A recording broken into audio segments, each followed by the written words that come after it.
अस्सलाम वालेकुम। पेशावर के चपली कबाब पाकिस्तान भर के अलावा दुनिया भर में अपनी लज़्ज़त और जायके की वजह से मशहूर हैं। कबाबों के बनने की खुशबू न सिर्फ मकामी अफराद को अपनी तरफ खींचती है, बल्कि बाहर से आने वाले लोग भी इनकी तरफ मतवज्जे हो जाते हैं। चपली कबाब ख़ास तौर पर गाय के गोश्त से बनाए जाते हैं, लेकिन ये बकरे, भेड़ और मुर्गी के गोश्त से भी बन सकते हैं। आज की इस वीडियो में मैं आपके साथ ऐसी टिप्स शेयर करूंगी जिससे आप पेशावर जैसे चपली कबाब बना सकेंगे। सबसे पहले गोश्त का कीमा करवा लें या फिर इसे घर में ही चॉपर में पीस लें। बेहतरीन कबाब बनाने के लिए प्याज को चॉपर में डालकर पीस लें और फिर इसका सारा पानी निचोड़ लें। प्याज को कद्दूकश भी किया जा सकता है। कबाब को टूटने से बचाने के लिए इसमें एक अंडा भी शामिल कर दें। कीमे में तमाम मसाले, प्याज, हरी मिर्च, हरा धनिया, पुदीना और नमक मिर्च डालने के बाद आधा घंटा रख दें ताकि तमाम मसाले कीमे में अच्छी तरह से जज़्ब हो जाएं। दूसरे लफ्ज़ों में आधा घंटा कीमे को ज़रूर मैरिनेट करें। पेशावर के चपली कबाब में डाले जाने वाले अज्जा में एक चीज़ ऐसी है जो बहुत से लोग इस्तेमाल नहीं करते और वो है मकई का आटा। यही पेशावर के चपली कबाबों के जायके का असल राज है।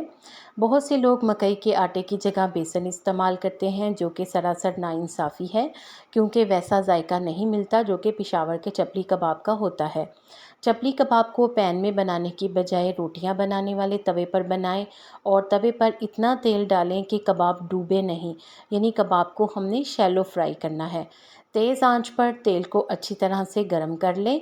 कीमे से कबाब बनाएं और टमाटर के कटे हुए स्लाइस दरमियान में रखकर दबा दें और तवे पर कबाब डालते जाएं। आंच को तेज़ ही रखें और कुछ देर के बाद दरमियानी कर दें, लेकिन ज़्यादा कम ना करें। कबाब को दोनों तरफ से 10 मिनट तक फ्राई करें। कबाब को कटी हुई प्याज से गार्निश करें और सलाद और हरी चटनी के साथ गरम गरम नान के साथ मेहमानों के सामने सर्व करें। अब मैं आपको उन अज्जा के बारे में बताऊंगी जो कि कबाब में डाले जाते हैं। गाय के कीमे के साथ साथ आपको 30% तक चिकनाई या चर्बी भी लेनी है। इसके अलावा मकई का आटा, अनारदाना, साबुत ज़ीरा, साबुत धनिया, इन दोनों चीज़ों को हल्का सा अगर कूट लेंगे तो इससे जायका मज़ीद अच्छा होगा। नमक, लहसुन और अदरक का पेस्ट, सब्ज़ धनिया ये भी कुटा हुआ इस्तेमाल करेंगे और कुटी हुई सुरख मिर्च और कुटी हुई सब्ज़ मिर्च। प्याज को पीसकर इसका सारा पानी निचोड़ कर डालेंगे और टमाटर के स्लाइस इस्तेमाल करेंगे। क्या आपको भी चपली कबाब बनाना अच्छा लगता है? आपको इन टिप्स में से कौन सी अच्छी लगी है, कमेंट सेक्शन में बताएं।